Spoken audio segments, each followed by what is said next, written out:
Hello, it's Andre from Alt Sport and Verge magazine, and we are here with a special show with the Sunday Times to discuss the Sports Rich List 2020.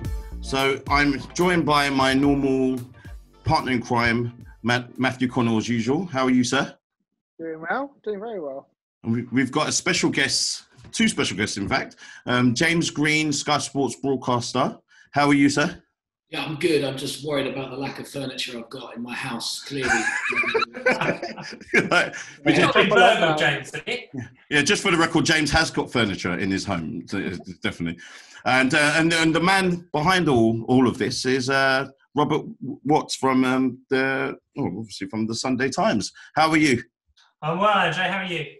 Yes, I'm good. I'm survived. I survived lockdown. I survived this intro. I'm good to go. we got a massive list to go down. Yeah. So Robert, I want to try and understand what qualifies someone to be a part of the Sports Rich List. Well, the Sunday Times Rich List looks at 1,000 people. Most of them, you're right, are business people, entrepreneurs, those sorts of types. We've got quite a few musicians on the list as well, but we've got a small subset of sports people. Now, sports people are slightly different from our usual people. We get special help in to help with them. I've got a really able football expert.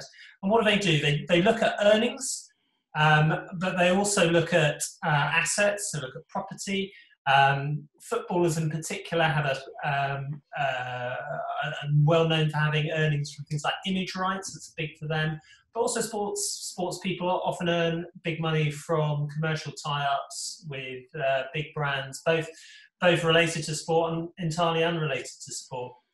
They're harder often to value than conventional businesses that publish accounts each year. I mean, some footballers do publish limited sets of accounts which are usually involved with their image rights, but they're very difficult. We rely on a network of agents, other people in the sporting world who can guide us and help us.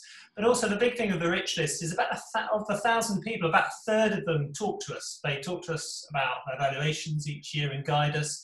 We have got to be careful that what they're telling us is accurate and right, of course, but it helps us get as complete a picture as possible.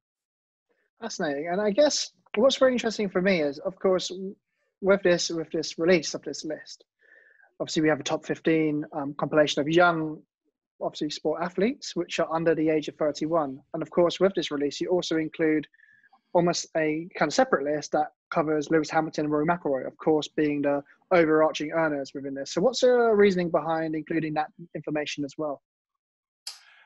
Separating out the under 30s.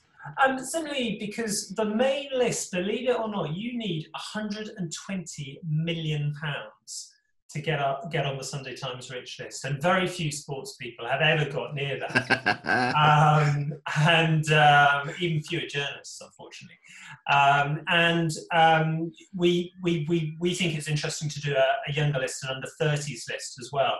Often those under 30s people, they'll never make it onto the main list, and it's incredibly rare, really, for any sports people to get onto the main Rich List. Andy Murray, for example, for many years we thought that he'd march onto it, but he hasn't.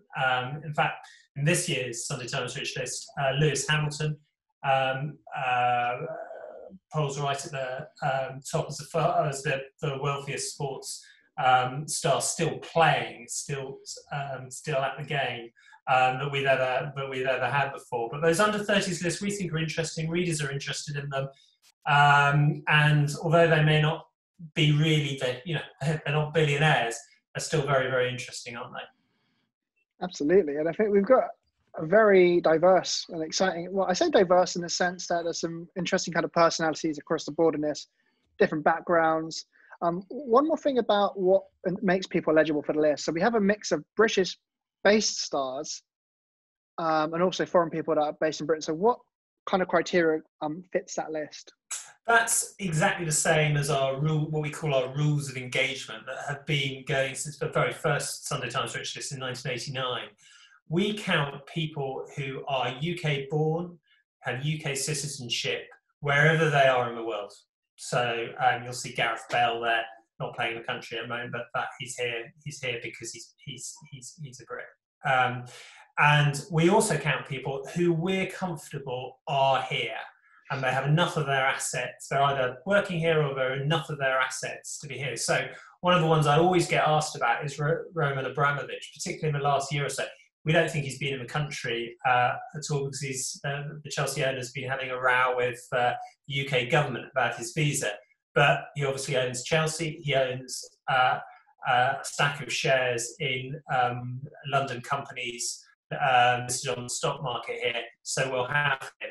So it's a mix of people who are foreign but here in the country that we're confident are, and those who are British wherever they are in the world. To break down the top three, we've got Gareth Bale, 30 years old, of course, Real Madrid footballer. His wealth, 2020 wealth, is at 114 million, up 20 million from last year. Second place, Anthony Joshua, 30, of course, the only boxer in this list. And then in third place, Paul Pogba. So, James, any surprises in there for you with that top three? I think for a lot of people on the outside, they'll probably look at Gareth Bale and go, really? You're number one? But let's not forget what Gareth Bale's been doing. First of all, he had an absolute mega money move from Tottenham to Real Madrid. Not only that, he's gone on to sign a contract where he earns £350,000 after tax, which is just incredible. Not only that, he's had success in Real Madrid, winning the Champions League on multiple occasions. He's got a contract running for another 2 years as well. But Matt, I know you've worked with Gareth before. I mean, Gareth doesn't just do stuff on the pitch. He's got a lot of interest off the pitch where he earns money through. He's got a bar and restaurant in Cardiff. He's just opened a new robots, like a rowing gym as well in London. And I'm sure he's looking to expand that business. And he's just an incredibly successful sports star who's taken his game, taken it to another country and earning so much money. And it also just shows the power in football and the wealth in football. You know, you read out the list and you said Anthony Joshua is the only non-footballer on that list. Well, it just simply shows how much money there is in football. And if you look down the list, I think, and probably, correct me if I'm wrong, but apart from Gareth Bale, every other footballer is in the Premier League and based in the Premier League, and that shows where the money is right now in the game. It's English dominance, and I think that justifies why in these crazy times there is a kind of urgent rush to do Project Restart, get the Premier League up and running. And I think it's interesting because Gareth Bale as a personality isn't the kind of person that you would say is in your face like a Paul Pogba, for example. So, Robert, in that case, how much does personal investments, endorsements make an impact on that list?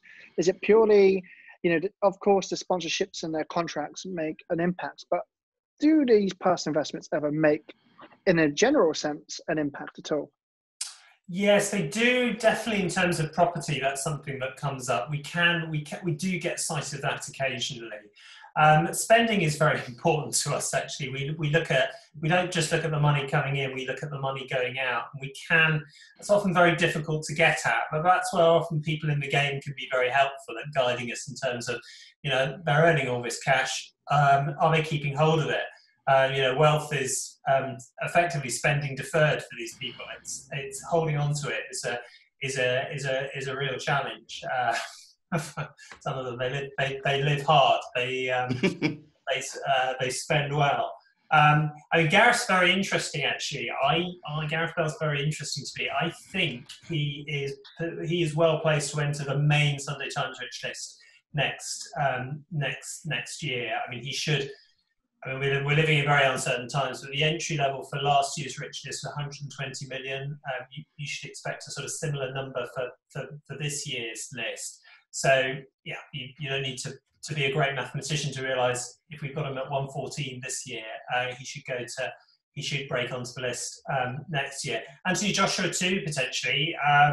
We haven't had a boxer on the main Sunday Times Rich List since Lennox Lewis in 2014, I think. Sorry, I'm sounding like a stato, but it's my job. And I think that'll, one would think he'll probably get there. He's at 107 million at the moment, but will he get back in the ring between then and now? Let's hope so. Absolutely. Yeah. I think it's quite significant with Anthony Joshua. he's had a very, very big rise. Like he's up by 58 million, which is an incredible amount. For us sports fans, Dre, do you think that Saudi Arabia played a big part in that? Yes, 100%. Before you know it, any decent level of sports personality athlete is actually going out there for endorsements left, right, and centre. It seems like definitely the place to be able to go. It used to, in the old days, I don't know if you agree with me, Robert, but it used to be America, used to be the main focus. Before you know it, like England stars or so forth used to run out over there. But then now definitely it's Saudi Arabia. And then I think now actually it's funny because I think that all of these, if you look at the list, all of these players, Joshua, Pogba, Sterling and so forth, like they have to live a really like a politician's clean, reputational life. Because before you know, anything could affect your money. So it's quite interesting, like the effect it has on them as people. Like the amount more money you're making, the more restricted would you say is their lifestyle, Robert? Yes, I mean I think that's true of all the super rich. To be honest, is that it's almost quite a toxic environment. I think some people take the view these people have chosen to be in the public eye. They've chosen to be they've paid a lot of money. That's money that, yes, it comes from broadcasters, but it comes from fans too, I suppose you can say. But other people take, will see it differently. They'll take the view that, hang on, these guys are stars. They, young, vulnerable men often, that they're liable to be stitched up by all sorts of nefarious people. And there's a general feeling, isn't there, I think, that I get from talking to a lot of these people about their valuations, is that they feel they're public enemy number one. Yeah. And that, we had a hard left leadership of the Labour Party recently that was talking very strongly out on that. And I think a lot of these people feel that they're being sort of traduced, punished, spoken badly of for their success, for doing well. And actually they feel people should be getting behind them. Do you feel, James, like just on that, sorry to cut you, it's just that, obviously with people who are like the face of franchises, the face of, like, for example, if you look at someone like Harry Kane, who makes a lot of money, big reputation, obviously deservedly so. But do you feel that it's almost like just like what we were saying with Robert, it's like a punishment. He's punished by the general fans because obviously how much money he's earning, or is there more of a pressure on them as stars because of that money? I think we see it in the media quite a lot, don't we? We see, negative articles written, and are they targeted because of their success at such a young age? I know that's been the case with Raheem Sterling recently as well. I think it's part and parcel of being a professional sportsman, though. You've got to take the rough with the smooth. It's not all glitz and glamour all the time. It's, let's not forget the hard work that these people put in. But yes, it can become a strain, I'm sure, with the pressures that the media bring. And, you step out of line once, that's it for you for a little bit. It's really hard to get that back. One of the people you mentioned, like Anthony Joshua, he's probably a complete role model. You don't really see negative press about him. He is very humble for what he has. He's done an incredible job this year. He's got incredible people around him working alongside him to keep him grounded, to make smart calls, smart moves, smart investments. And you said, obviously, Robert, I think it's the biggest mover, wasn't he? 58 million, if I'm not mistaken, this past year. Now, the Saudi Arabia fight, 1.6 million pay-per-view buys in the UK alone. The pay-per-view figure at that point was $24.95, so it's actually gone up £5 as well. He was rumoured to earn £60 million just from that fight in Saudi Arabia. Now, if people think that's a one-off, be mistaken, because we're going to see fights in Saudi Arabia again and again and again. Now, if there's one thing we're probably learning more from this pandemic is, especially sports people will learn, that their career is even shorter than it's ever been before. Boxers' careers are very, very short. They often take warm-up fights, don't they? In between the big fights, they'll take a warm-up fight. Sometimes they'll take 2, or they'll take their mandatory because it just keeps it out of the way, keeps them going. But I think what we'll see now from this pandemic is the biggest fights will be made because boxers don't want to wait any longer. They don't want to waste this opportunity they've got. So I can see some big rises again for Anthony Joshua. And it'd be interesting to see as well, Robert's going to say, if Tyson Fury starts making his way on the list, because I think some big fights around the corner with potentially Deontay Wilder, and then the bigger fight you would hazard a guess of with Anthony Joshua. Definitely one for us to look at a little bit harder, I think. KSI is someone who pops onto our young list this year as well, and he's done very well from streaming boxing in the last couple of years. I suppose, yes, really, really interesting. This pace that this type of person has got to earn very quickly.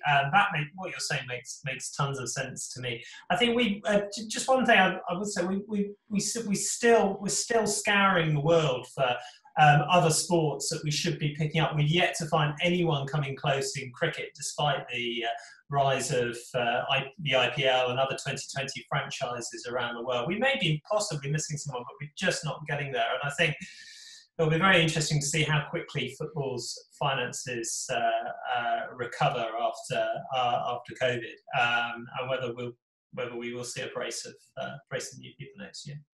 Just a question to all of you guys. It just popped into my head. I was thinking, is there a sense, and this sounds really silly to say, but is there a sense that you could actually make too much money where it actually dictates the sport effectively? So if you look at, let's say, Anthony Joshua or any other professional boxer, because there's so much money attributed to being the champion, is it that it affects the sport where they have to think, okay, well, I'm not saying just in case we bump into him that he does this, but he would have to pick easier fights to be able to keep the championship, so he can actually keep on making that obviously overall sponsorship? Well, I think that's been talked about a lot, hasn't it? Certainly on social media, Eddie Hearn gets a lot of stick for potentially how Joshua's past been, which I completely disagree with. I think he's had a really tough rise to it. I would hazard a guess there's the management side that are probably behind the scenes saying, yeah, take an easier fight because you can still earn 8 million, 10 million pounds. But, boxers are hungry. Boxers are ambitious. You listen to Anthony Joshua talk. He doesn't want easy fights. He wants the next challenge. He's not, and he's proven recently he's not scared of losing. He's lost, okay. He came back, won his belt back, more money than ever before, and he's potentially set precedent now moving forward to move into Saudi Arabia. So I think there's probably a bit of a debate, but again, I go back to what I said previously. The pandemic coming on, I think, would have changed the mindset of a lot of boxers. I interviewed Savannah Marshall, a young up-and-coming female boxer. She was due to have a world title fight at the start of April, and of course that was scrapped because of what was going on.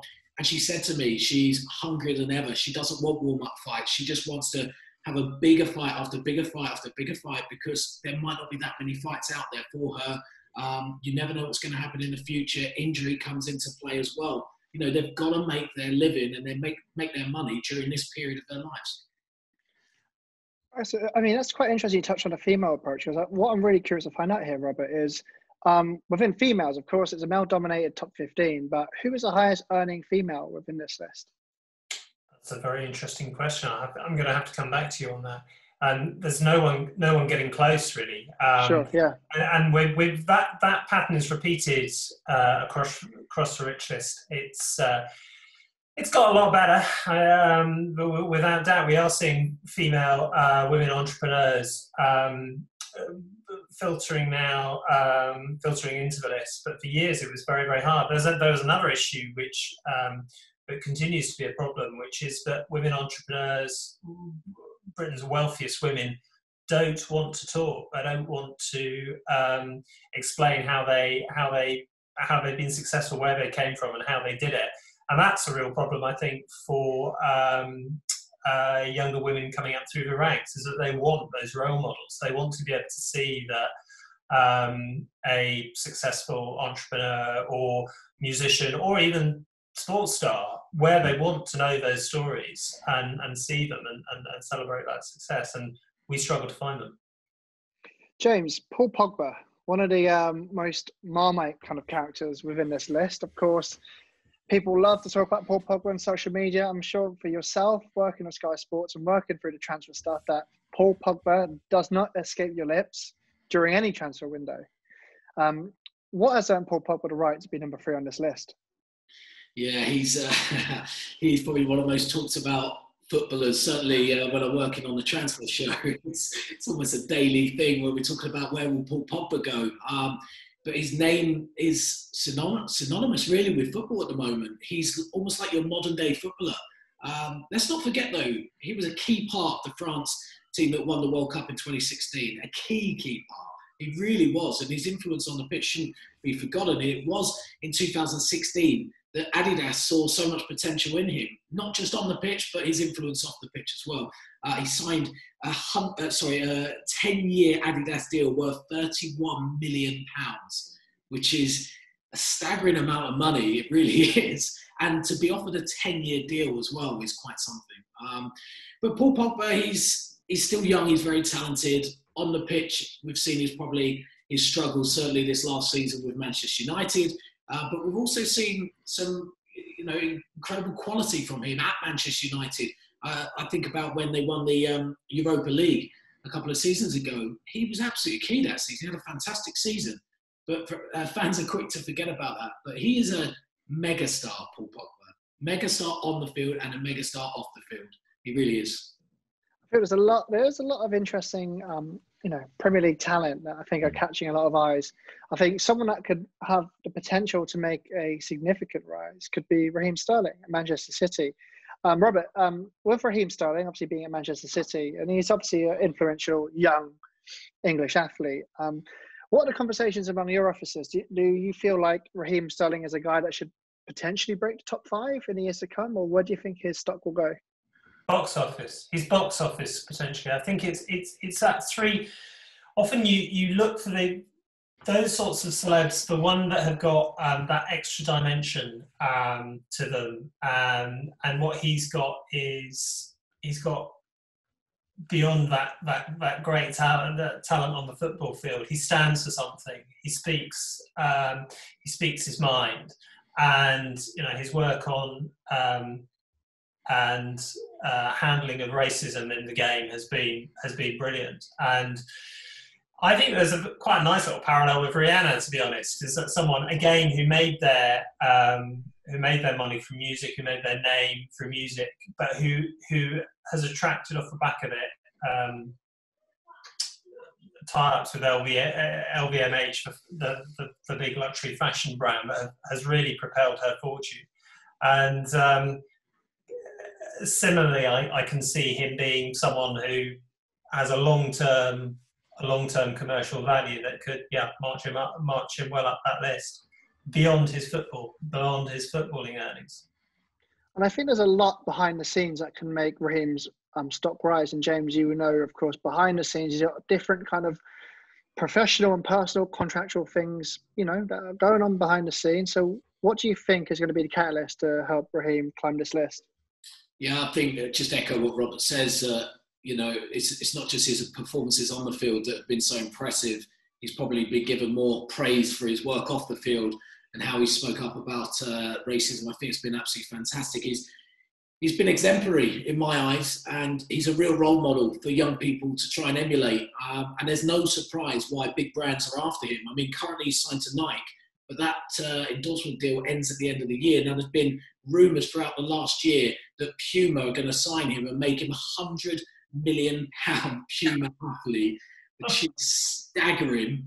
But it doesn't end there because Nike don't want to let him go. They don't want to let him go. And there is talk that Nike are going to match that Puma deal to try and keep him on. So it's a case of watching this space. The contract, I believe, ends in June. So we've not got that long to wait to see what Raheem Sterling decides to do. But Robert, I can imagine if that deal's signed, he's going to be shooting up those rankings just a little bit. Yeah, you're absolutely right. I mean, it is astonishing just how much money that's sweeping through the Premier League. Do you think, James, this is where the Premier League is going to be still awash with all this money, and that corporates are still going to continue to throw money at these stars? Do you think it's here to stay, or do you think it will change? Yeah, I do. I think regardless of what's happening right now, when football comes back, I think the buzz will still return. I don't think the buzz will ever go away with football. The money, particularly in the Premier League, I mean, they do a lot of their TV endorsements in cycles. So, for example, the last cycle, 2019 to 2022, was estimated to be worth, in the UK, that's right for Sky Sports, BT Sport, and also Amazon, was 5 billion. So it's 5 billion over such a short period of time. Add that to the money that's coming in from abroad, and you're looking at another £4.5 billion. So in a cycle of 3 years, 9 billion is coming in for the Premier League. So, when we are talking about these rich lists and why the players are making it onto this list, well, there's a reason why, because the amount of money in football is so huge, hence why they get paid so much money. But that, of course, does come with a lot of pressure, as we were saying. I think, your Raheem Sterling, coming through is great to see. And I don't, to be honest, Rob, I don't see it changing. I really don't. I can see maybe from the club's perspective, they're the ones who seem to be losing out on money at the moment, room to be losing out about £200 million, which is a huge amount of money. So I can see maybe transfer fees dropping slightly. Contracts might drop a bit as well, but it will still go up because that TV revenue will still come in. People still want to see the games. And until that demand goes away, then, football's still going to be ploughed with money.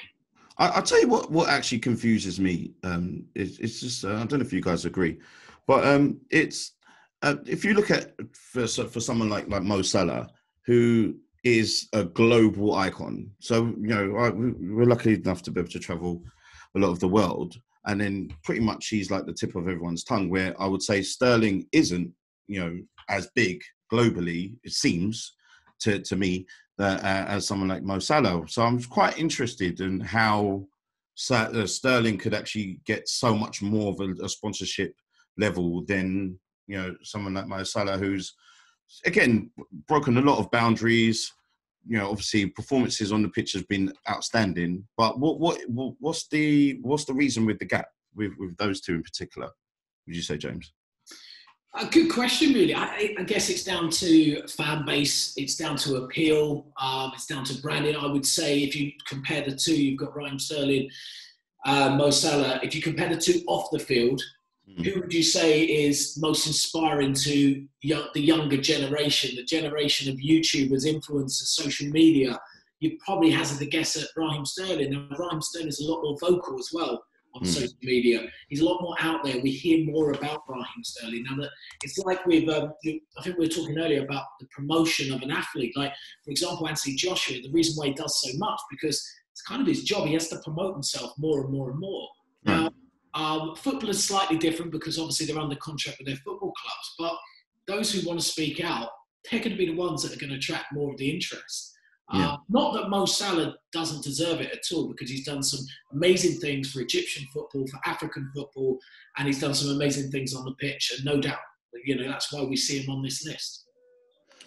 Yeah, it's just sorry, go on. Go for it. No, I was going to say it's fascinating. It is massively fascinating. Raheem Sterling's kind of tipped Mo Salah in a sense, and I think that kind of brings me curiously into why or how N'Golo Kante's on the list. For you, Dre, what brings N'Golo Kante to the party? I mean, that one was a shocker for me.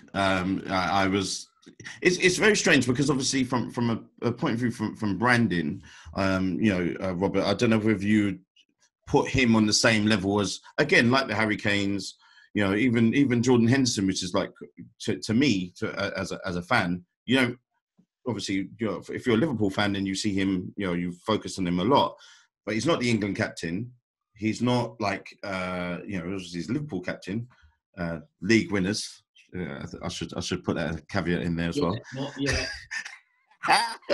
Sorry, but it's quite interesting to me that Kante, how would someone like him get so high up on the list? Well, my colleagues who do this work, yes, I think I mentioned at the start, they talk to agents about earnings, they talk about spending, they talk about investments.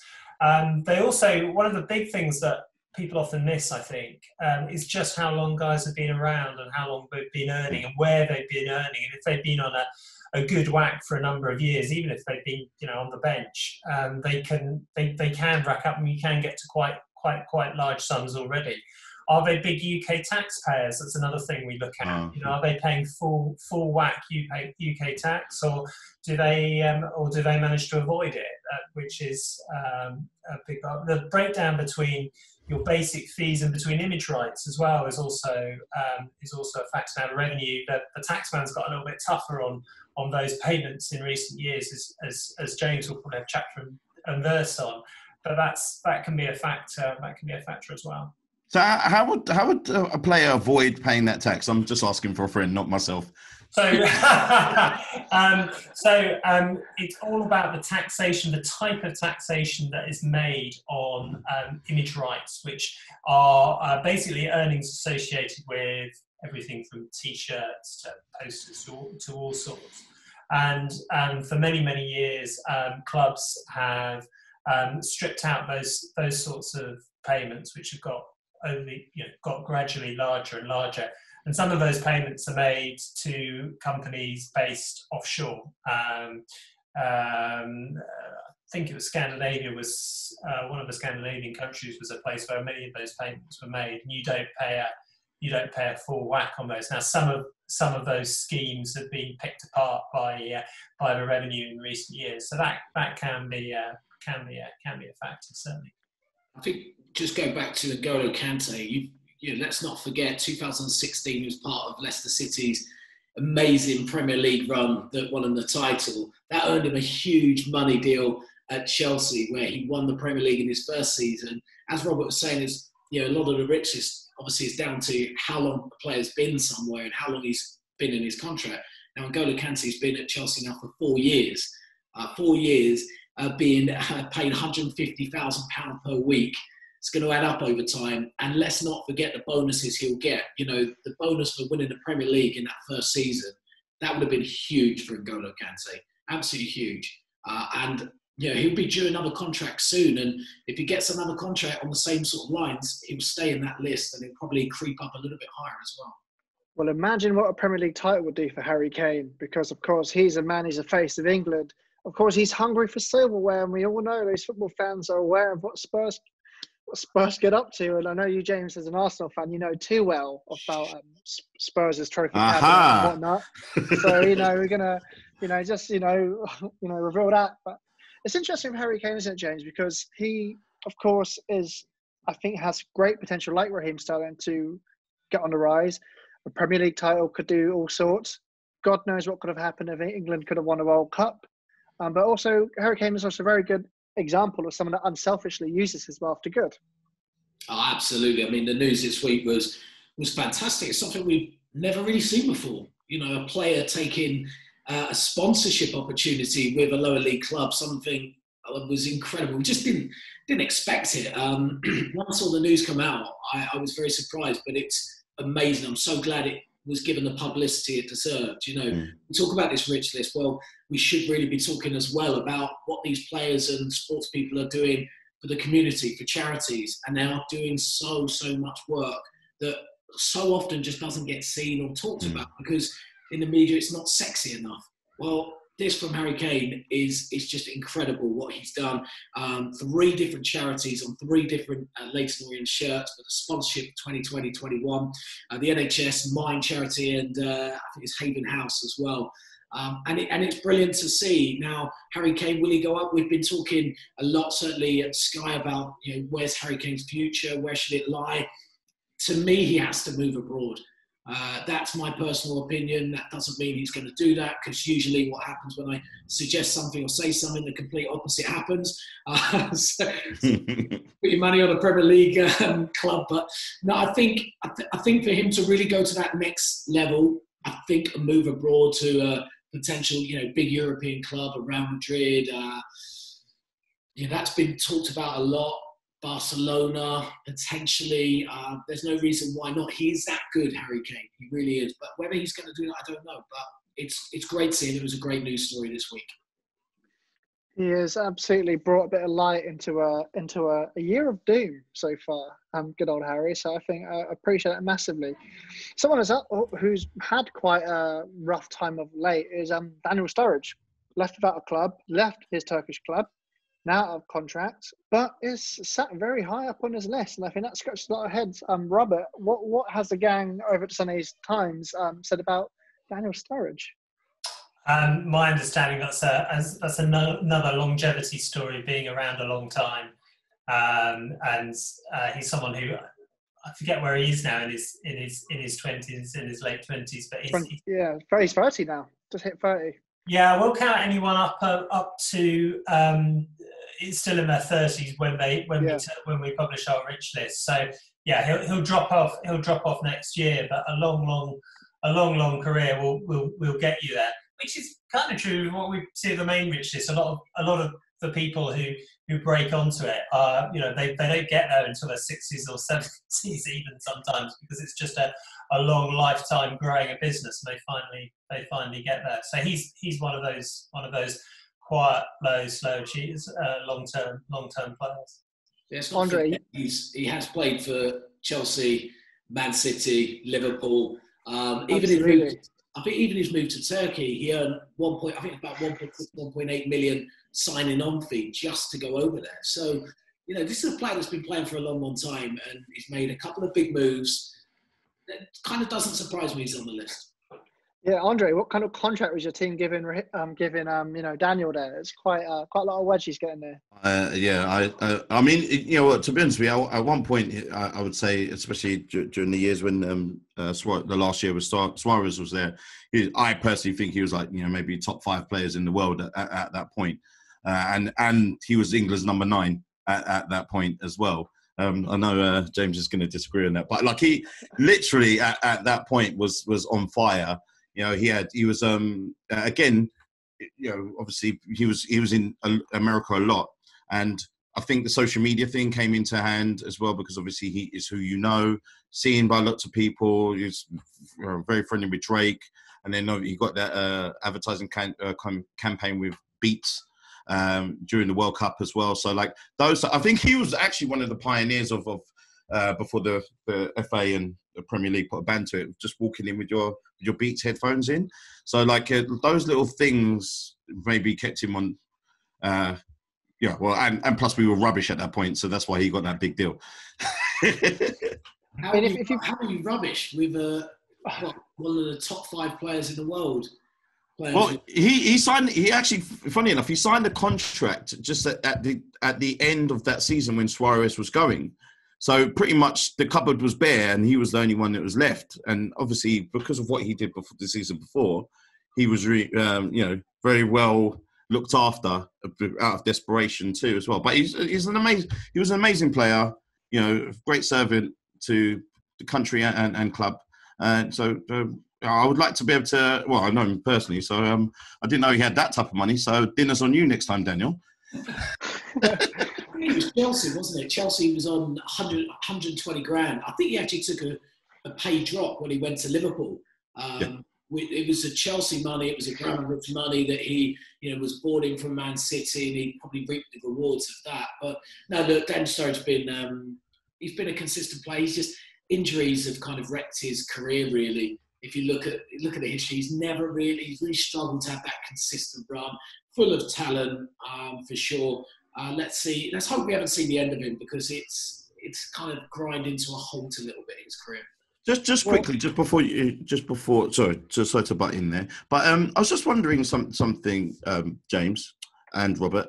Do you feel now we have to actually take social media, because I remember when you were saying about Raheem Sterling, into consideration when it comes to these deals? Because what I'm thinking of is let's say, for example, you're a Trent Alexander or someone like that who's just on the cusp of becoming, the next level big time players. I mean, he is a big time player, but that big paid player.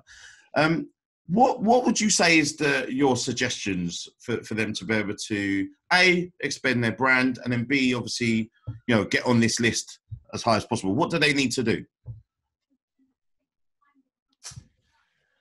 Well, I think Raheem sets for one way to do it, but they've got. I mean, you have to be authentic with the way that you use social media. It's got to feel real. It's got to feel genuine, and that's very, very difficult to quantify. Everyone will have their own kind of rules to what works and what doesn't. I think it's very difficult to be precise, but unquestionably, it's going to make you more appealing to. I see it in countless walks of life. It's going to make you more attractive to, certainly to the big commercial tie-ups. And is that going to have a feed across what your agent can demand you're paid on the pitch? Absolutely, yes.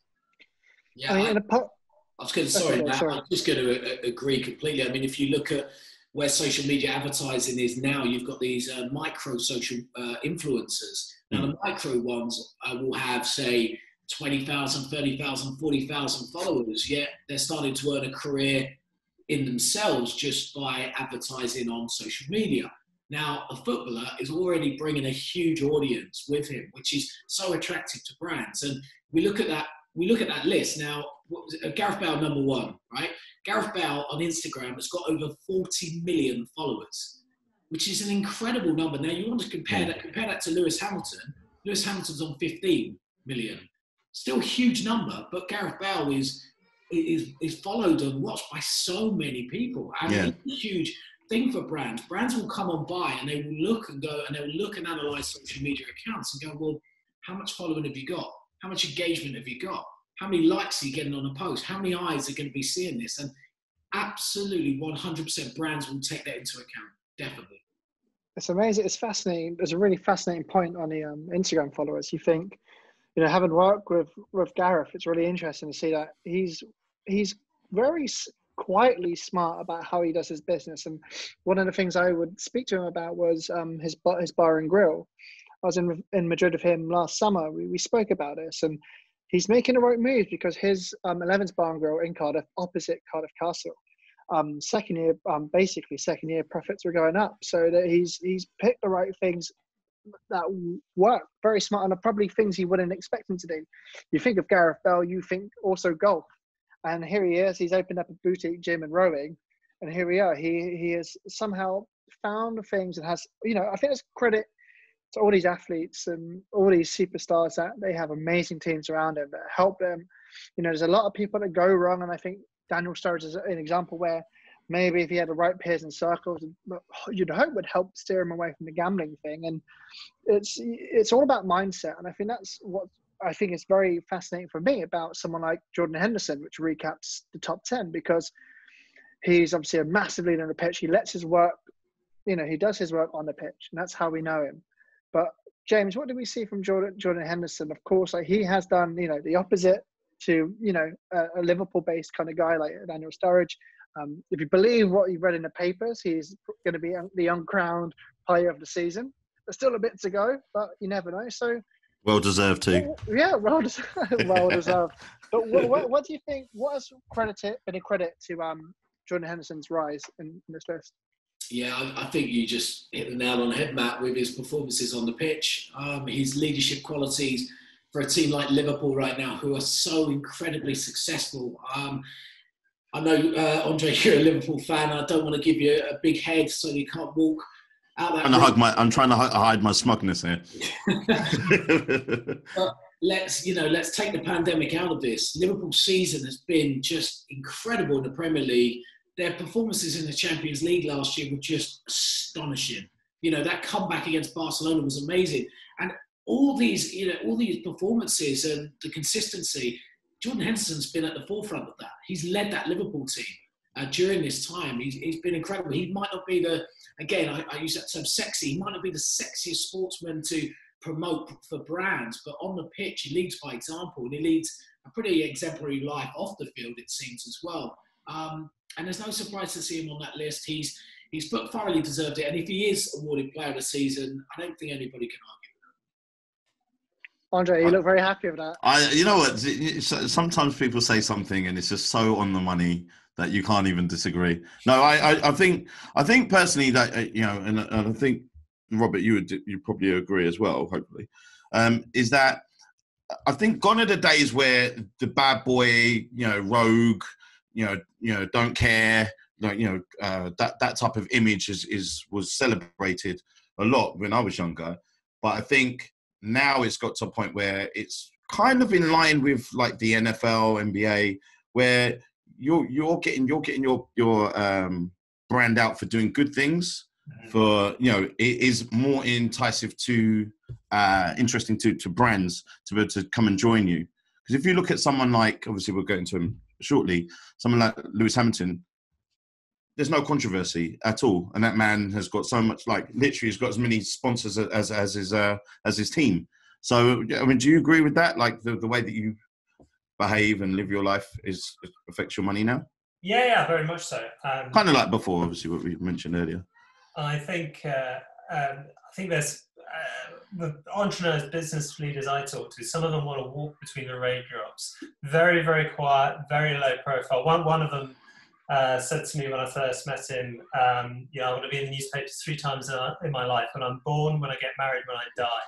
That's it. Thank you very much. And you've got footballers there who are exactly the same. Who want to just do the job the best they possibly can. And then there are others who can tweak up the personality and earn well off that and speak out and stuff.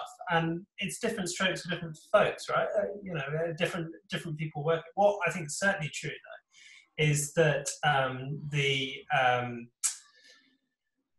discipline, sacrifice, hard work that you need to get to the top in football is not dissimilar to what you need to thrive in business. And it's not surprising that a lot of people who do very well in top flight sport end up afterwards going into business and doing very well. The Rich List has a number of people who I get talking to or I get researching, and I find out that they've been an Olympian. They played hockey for England. Yeah. They played football at a decent level, at club level, or something like that. And it's that same self-sacrifice, hard work. And there's and NAS as well. Well, I think that's such a revealing thing.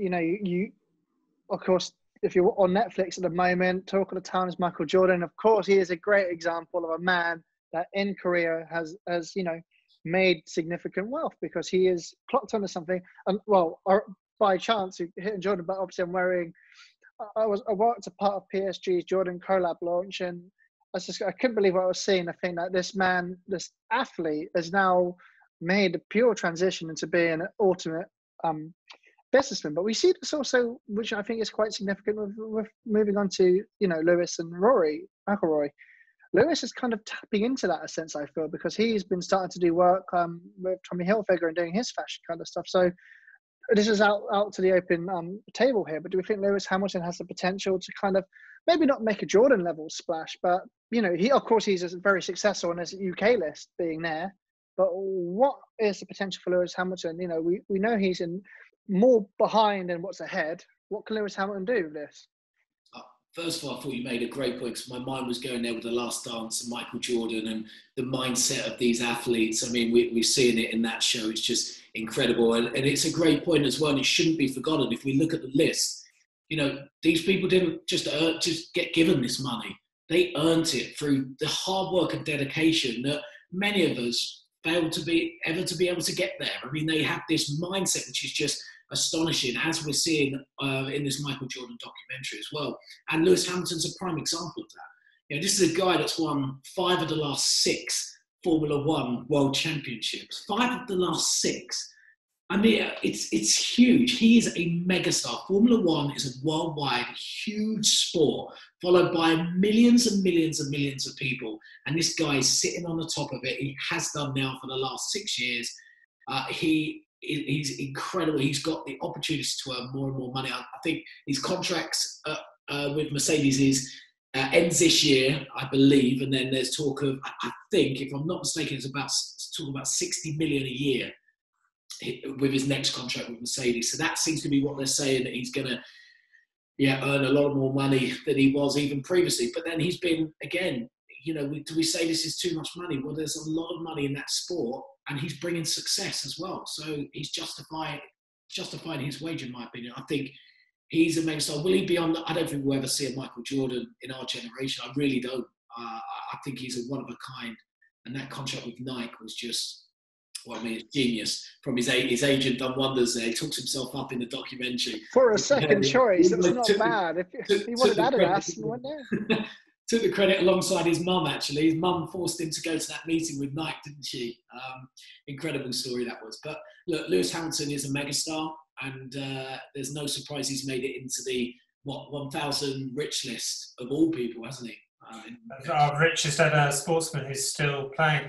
Interesting, though, that I wonder if people view him differently, that people feel slightly perhaps cold towards Lewis, don't have the fondness for him that they do for, say, a Raheem Sterling, that there's something somehow clinical, cold. It's fascinating. Do people not like the fact that he hasn't paid his full whack of UK tax? Is that possibly an issue by moving perfectly legitimately overseas?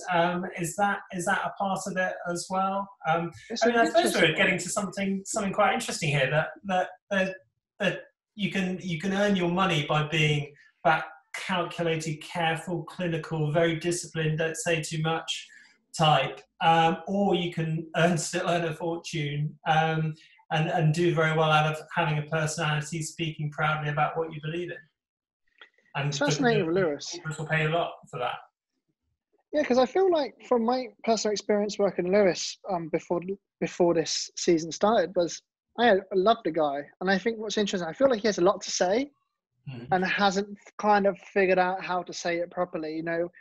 Talk about vegan, and he's talked about diversity in F1, and press will take it how they want to take it. I feel like Lewis probably hasn't mastered how he wants to put his true feelings out, but of course, as a guy with good heart, of course, all these F1 drivers end up in Monaco and end up doing their thing there. We still got, a few British-based races that still stay here. So it's an interesting one of Lewis, because he is definitely, I think it's easy for us to say, Andre, we know that he is within the sport a polarizing character, but still brings it in with all those sponsors. I just think, with Lewis, it's quite interesting because he's the actual person who got me interested in F1. Because to me, before then, it was just like, when I used to hear about Nigel Mansell, it used to feel like, just cars just going around in circles. But it's obviously when you're actually watching someone who's breaking the colour barrier, just like Tiger Woods, and he's pretty much, from the outside of it looked like he was the only black person in the whole entire sport. So for that, he's like the flag bearer. I think that what it is that to get to that next level, when obviously you're in the sport, you're dominating, you're in the best teams, and you've got a really good car. What happens is that people are like, okay, well, how can I put it? The shine is off now, so now we're going to look at you properly just as a normal athlete. And I think the difference is that this is just my personal opinion. I think that Lewis wants to. It comes across like he wants to be cool. And I think that by not saying certain things, by not being approachable, not doing many interviews, being, as friendly as people would like you to be, being open, just like, many other drivers that there are, it makes people uncomfortable and it makes people not like you, which is quite sad, but he's responsible for many people getting into the sport, being honest. He's the person who carries the sport, biggest name by far. Is it a bit like Andy Murray early in his career, a bit quiet, a bit austere? Sorry, I jumped in. No, you're right. No. Great point. Great point. I was going to kind of agree with you completely. Andy Murray was the same, wasn't he? This quiet guy, didn't really say too much, didn't smile too much, but actually later on, his personality shone through. And Andy Murray's got a fantastic personality. He's incredibly engaging. He's incredibly funny, and incredibly successful as well. Lewis Hamilton, it's a really difficult one, isn't it? Because I love Lewis Hamilton, because I take him on face value for what he's done for the sport of F1, for his achievements personally as well. It's been incredible. This is a guy that, he needs 2 more world championships, so he's going to overtake Michael Schumacher. Yeah. All time. That will really, let's be honest, that'll put him as technically the all-time best F1 driver ever. Now, if that's the case, then he deserves to be showered with gifts and praise. But, you know, it is about personalities. But what I will suggest and say is everybody's different. Yeah. Not everybody has this smart, savvy, media face on, your Anthony Joshua type who seems to glow when a camera's in front of him. Not everybody's like that. But should we criticise him for that? Well, are we criticising Michael Jordan for being like that? Being ruthless and arrogant? You know, because he was like that. You know, we've seen in that documentary, Michael Jordan was mean at times. Lewis Hamilton. Horrible sometimes, yeah. Absolutely. Lewis Hamilton's shown that, hasn't he? I mean, you know, mid-races when he's speaking to his engineer and he's telling him to just stop talking to him. Like, shut up, leave me alone, you know. But there's nothing wrong with that. That's just a mindset of a true champion that he's doing that. So I think what you got to remember as well, sorry to cut you, but I think what you got to remember as well, like in the height of Jordan, even though he's like the biggest star pretty much ever put on this planet, at the height of it, when he was actually playing and winning the champions, people like to dislike people. You know, if you're winning, you know, even if you look at Kobe Bryant, obviously everyone now is realizing what an amazing guy he was. But when he was playing and winning those championships, people hated him. So what happens is when you're on top, then people are very willing to knock you down. I think if you look at Lewis before, you got to remember when he came into the public eye, not too long after that, he was dating Nicole Scherzinger from the Pussycat Dolls. So it was like he was seen as the epitome of cool, like he had the cool job, cool girlfriend, and all those types of things. And I think what happens when you take away the girlfriend and you're just winning, you're still winning, and then there's new people coming in, people in the sport think, oh, God, it's getting boring now because you keep on winning all the time. And they look for reasons why you're winning. Is it the car? Do you have do you not want to rival with a teammate? All those types of things. Same thing with Jordan. Oh, you know, you've got an all-star team around you, all these types of things. People just don't like teams that win again and again and again. People don't like people who win again and again. It's just, unfortunately, it's the human way we are. It should be a contest, shouldn't it? That's what you want. You want to feel that you don't know what the result's going to be. And, I mean, for Eddie, you're absolutely right. You know, when Man United went through their golden days, when, you know, the Australian cricket team went through their golden period, and Lance Armstrong was winning the tour year after year after year before the drugs came out. People started to feel that. And also, there's something about us, isn't it? We love the underdog as well. We love the guy, you know, the guy who wasn't expected to win, just as on the rich list, for people who I get asked about the most of the people who started with diddly squat, who started with nothing. The refugees, the people who came to the UK with £5 in their back pocket, if that, and then are sitting on a business worth 200 million, 300 million pounds 20, 30 years later. I've got to assess myself and the steps I'm making wrong, because I've got to get on this list at some point. But without you looking and alerting the taxman too much.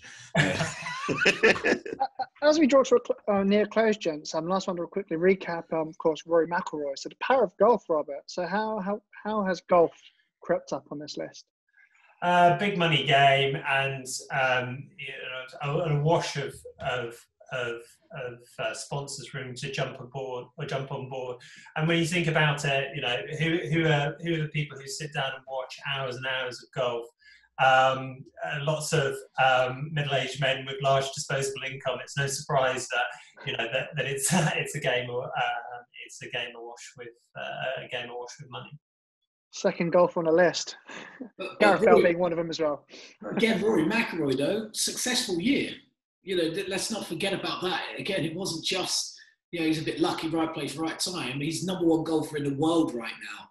That's how big Rory Mcilroy is. He won 4 tournaments last year. I think he was out of 19 tournaments, he was in the top 10 times. I mean, the prize money in golf is huge. And let's not forget, Rory Mcilroy is a great personality away from the golf course as well. He does attract brands.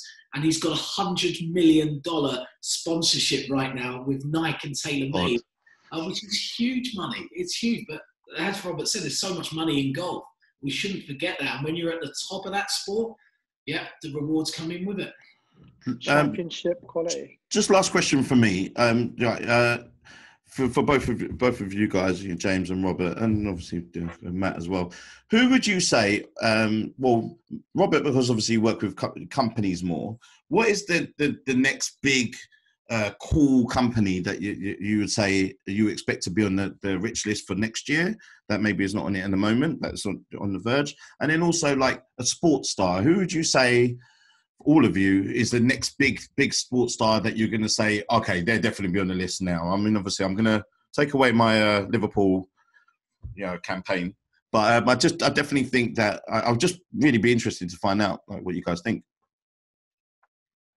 Gosh, that's really interesting. Who's going first? Well, it's going to have to be you now. I'll just get quiet. I thought I'd let you go. James was tactically being quiet there for a second. Wow. So a player and a type of entrepreneur, a businessman. Yeah. So an athlete that you think is going to be like so big that they're going to be, then it'll be a football. It's probably obviously going to be a footballer, but like I would say, but who would you say is going to be the next player that will be on there? I think we will get a cricketer in the next, who's probably learning his trade at the moment. Someone who's 12, 13, and they could be in India, they could be in Middlesex, or they could be in the West Indies. Someone who will become a truly global touring 2020 star, who won't bother around with playing test match cricket or even one-day cricket, who will become this box office a star who plays a little bit in England, a little bit in Australia, a little bit in the West Indies, and the IPL as well. And I see the money coming to that sport in a big way. I'm going to say another one just very quickly. I think interesting stuff's going on with triathlon at the moment. Okay. One of the rich listers, Michael Moritz, is pouring money into triathlon and has visions of turning it into a very well-moneyed sport. And so is it possible that the successors to the Brownlee brothers become serious earners who might feature on this list in the future? That's plausible to me. That could happen. If I look at the people who follow triathlon, who are involved in triathlon, it's those same people again who have big checkbooks. So I wonder if that's a sport that could do well and have stars. And companies? What company is next on the? Just asking for a friend who looking to invest in certain. So much. I'm having really interesting conversations with people in the banking and tech world. But we've got a few of those breaking onto the. Please don't tell me TikTok, please, God. Please don't tell me TikTok. No, I'm thinking about. Do you Monzo? Have you come across the bank Monzo? Okay. One of the guys who was there, who started that, breaks onto the rich list this year. So we're all familiar with the ideas of banks selling us products that we don't need. What we're not so familiar with the idea of having a bank that actually helps us save money and providing lots of digital insights into the way we spend our money and helping our money go further. And there are lots of people playing around with quite interesting stuff like that in Shoreditch with much better hair than me. And I think millions of people are going to go wild for that kind of stuff. So I would expect that sort of stuff to boom in the next few years, and fortunes will be built out of that, I reckon. James, any secret stars coming up, you reckon? First of all, I've got to admit, I listened so intently there more than ever before in my life, trying to get as many tips as possible. Get on them Stokes, come on. I need some furniture in my house. Future sports stars, it's really tough. Cricket-wise, it's interesting, isn't it? I think probably the biggest sports star right now in cricket, you look at Virat Kohli, certainly he's got to be the number one. In this country, what Ben Stokes has done over the last year has been unbelievable. He's got brands now coming after him. He had a huge IPL contract as well 2 years ago. I have a feeling he's the biggest overseas star as well. Other sports, it's tricky, isn't it? It's difficult not to look at football. I know we were chatting before, Jadon Sancho is a name that came up, and if he gets a potentially big money move to the Premier League, could he creep up on that list? It still might be a bit too soon for him, to be honest with you. But he could be the next global star. I think he's got everything in his arsenal to do that. I really, really do.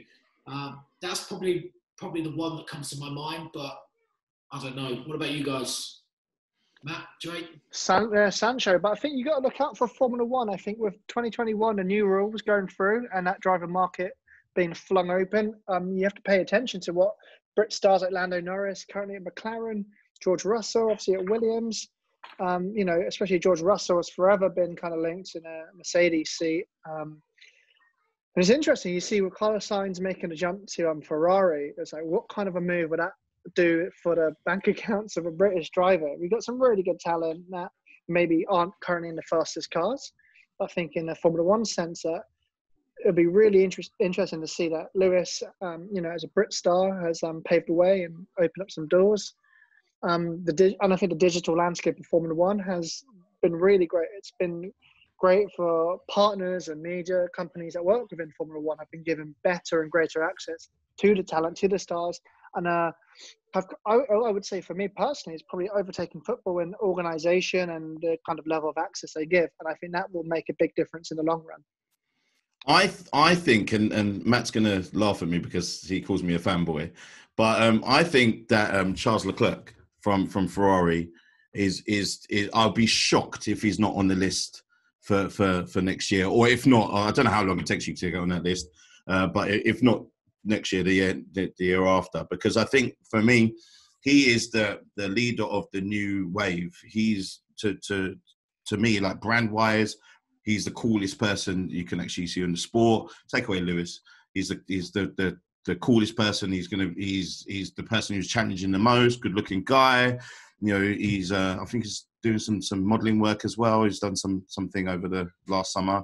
So I just think for him, I can just, if I'm thinking about from a brand's point of view, you definitely want to be putting your money or your brand on him. Definitely. Can I bounce one more name off you guys? Go for it. Sure. So, Lando Norris.